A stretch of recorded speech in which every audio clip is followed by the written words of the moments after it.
सारांश हिंदी क्लासेज हिंदी व्याकरण के लिए यूट्यूब पर सर्च करें। बिना परिभाषा रटे सरल उदाहरणों से हिंदी व्याकरण।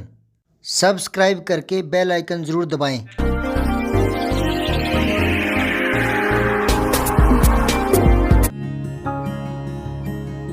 तो अब मैं चेक कर रहा हूँ एक एक जिसका नाम लूँ वो आ जाना, ठीक है ना। पहले आओ दिव्या, अब धनवंती आओ। धनवंती तूने थोड़ा सा गलत कर दिया। यहाँ प्रश्न था दिए गए शब्दों से सरल वाक्य बनाओ, तो कुछ शब्द दिए थे मैंने 4, उनका वाक्य में प्रयोग करना था। तो अचानक मैंने एक शेर देखा, ठीक है ये तो। फिर क्रोध, तो इसने लिखा रमेश, इसके समझ में नहीं है। यहाँ 3-4 बार काटा छठी हो गई, वाक्य जचा नहीं से सेट नहीं हुआ। तो इसने लिखा रमेश क्रोधित हो गया। तो तुमने बेटा क्रोधित का प्रयोग कर दिया, करना था क्रोध का। इस चीज को बोर्ड पर समझो। अब इस चीज को समझो आप, क्रोध शब्द था जिसका वाक्य में प्रयोग करना था, ठीक है। और इसने क्या लिखा था, वो रमेश क्रोधित हो गया, क्रोधित हो गया, ये लिखा इसने। और इसमें भी 2-3 बार काटा छठी हुई। काटा छठी क्यों हुई? क्योंकि इससे वाक्य सेट नहीं हुआ। अगर ये क्रोध लिख दे, यहाँ क्रोध, वाक्य में प्रयोग तो करना था क्रोध का। अगर ये क्रोध लिख दे तो वाक्य जचेगा नहीं। रमेश क्रोध हो गया, इसके ध्यान में आ गया कि ये तो गलत है, रमेश क्रोध हो गया, क्रोध नहीं आएगा, यूं लगा इसको। तो इसने क्या किया, क्रोधित कर दिया। अब वाक्य तो सेट बैठ गया कि रमेश क्रोधित हो गया, लेकिन वाक्य आपने क्रोधित का प्रयोग कर दिया, क्रोध का नहीं किया। जिसका वाक्य में प्रयोग करना था वो नहीं हुआ। इसने क्रोधित क्यों लिखा? क्योंकि ये क्रोध लिखती तो वाक्य गलत हो रहा था, 3-4 बार काटा छाटी हो गई, है ना। तो इसने कर दिया रमेश क्रोधित हो गया, क्रोध जच नहीं रहा था। तो आप थोड़ा सा पहले सेट कर लिया करो कि मुझे किसका प्रयोग करना है। अगर क्रोध का करना है तो आप इसको लिखो, रमेश को क्रोध आ गया, क्रोध आ गया। अब आ गया इसके ध्यान में आया नहीं, हो गया ध्यान में आ गया। अब वो वाक्य सेट नहीं हुआ, वाक्य सेट नहीं तो शब्द को ही बदल दिया। शब्द को नहीं बदलना, इसी का प्रयोग करना है। और जिसका प्रयोग करो उसको अंडरलाइन जरूर कर दिया करो। समझ आई बात? ये शब्द क्या था और ये क्या हो गया, आपके लिए उससे थोड़ा से तो फर्क है। क्या फर्क है? सारा ही फर्क हो गया, समझ गए। ये संज्ञा शब्द था, क्या था? और ये है विशेषण।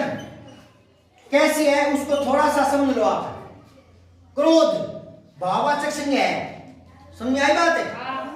और क्रोधित, क्रोधित आदमी, समझ गए। आगे संज्ञा आ जाएगी। तो ये क्या बढ़िया विशेषण है, ये क्रोधित आदमी। क्रोध आदमी जचता है क्या? क्रोध आदमी, क्रोध आदमी, आदमी संज्ञा है, तो इसके आगे क्रोध आदमी संज्ञा क्यों नहीं आया? हाँ, क्रोध खुद संज्ञा है, इसलिए संज्ञा के आगे संज्ञा नहीं आता, संज्ञा के आगे विशेषण आएगा। समझ आ रही बात है? अब देखो यहाँ मीठा आम, ये तो आ गया मीठा आम, ये संज्ञा शब्द है, किसी चीज का नाम है ना, नाम है ना किसी चीज का, आम है। तो इससे पहले ये विशेषण आ गया, संज्ञा से पहले विशेषण आ जाता है, ठीक है। अब यहां मैं कर दूं मिठास, मिठास आम। मीठा आम जचता है या मिठास आम? मिठास आम। इसके आगे संज्ञा क्यों नहीं आई? क्योंकि ये खुद संज्ञा है। समझ आ रही बात है? तो संज्ञा के आगे संज्ञा नहीं आती, विशेषण आता है, ठीक है।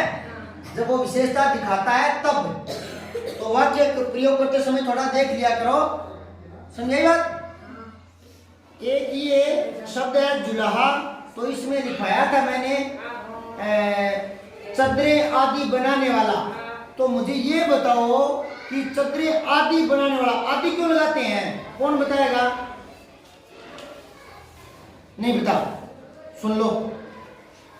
आदि बताते हैं 1-2 उदाहरण देने के बाद लगाते हैं आदि को, ठीक है। जैसे कोई पूछे कि बाजार से क्या लाया है, तो नमक मिर्च आदि, तो उसने बता दिया, हम समझ गए कि नमक मिर्च हल्दी धनिया आदि ये लेकर आया है। तो 1-2 उदाहरण बता देते हैं ना, उसके आगे आदि लगा देते हैं।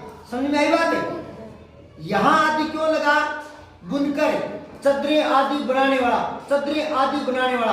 तो केवल चद्दर बनाता है क्या? वो दरी नहीं बनाता क्या? छोटी मोटी और तकिया वगैरह और कोई दूसरी चीज नहीं बनाता क्या? कंबल आदि बनाता है ना। तो इसलिए कहते हैं चद्दरें आदि बनाने वाला, क्योंकि जो बुनकर होता है वो चद्दर बनाएगा क्या? कंबल नहीं बनाएगा क्या? इसलिए उसके आगे आदि लगा देते हैं। समझाई बात है? अरे बुनकर है, चद्दर बनाने वाले को कहते हैं क्या? कंबल बनाने वाले को नहीं कहते क्या? तो फिर हम क्या लिखेंगे? चद्दरें आदि बनाने वाला। क्या लिखेंगे? चद्दरें आदि बनाने वाला। कुम्हार होता है, कुम्हार वो केवल मटके बनाने का ही काम करता है क्या? मटकों के ऊपर ढक्कन होते हैं वो नहीं बनाता क्या? और छोटे मटके होते हैं उसको कुलड़िया बोलते हैं आपके गांव भाषा में, वो नहीं बनाता क्या? और मिट्टी की परात नहीं बनाता क्या? मिट्टी का चकला नहीं बनाता क्या? मिट्टी का तवा नहीं बनाता क्या? तो फिर हम कहेंगे मटके आदि बनाने वाला। कुम्हार के लिए क्या लिखेंगे? मटके आदि बनाने वाला। तो आदि एक उदाहरण, दो उदाहरण देने के बाद आदि लगा देते हैं। ठीक है। अब इसने दिया पाजामा, कुर्ता, चद्दर और शर्ट, इनमें से अलग छांटना था चद्दर, लेकिन इसने दिया चादर है। चादर तो बोलचाल में काम में लेते हैं, चादर है ना, लेकिन जब लिखते हैं ना तो चादर नहीं लिखते, चद्दर। क्या लिखते हैं? चद्दर। हाँ, बोलचाल के शब्द अलग होते हैं, लेखन के शब्द अलग होते हैं। ठीक है। तो चादर को क्या लिखोगे? चद्दर। Very good. भाषा के कितने रूप हैं? कौन कौन से? हाँ, लिखित भाषा और मौखिक भाषा। तो मौखिक भाषा में शब्द साधारण आ सकते हैं, लेकिन लिखित भाषा में साधारण शब्द नहीं आएंगे, उच्च कोटि के शब्द आएंगे। सब्सक्राइब करके बेल आइकन जरूर दबाएं।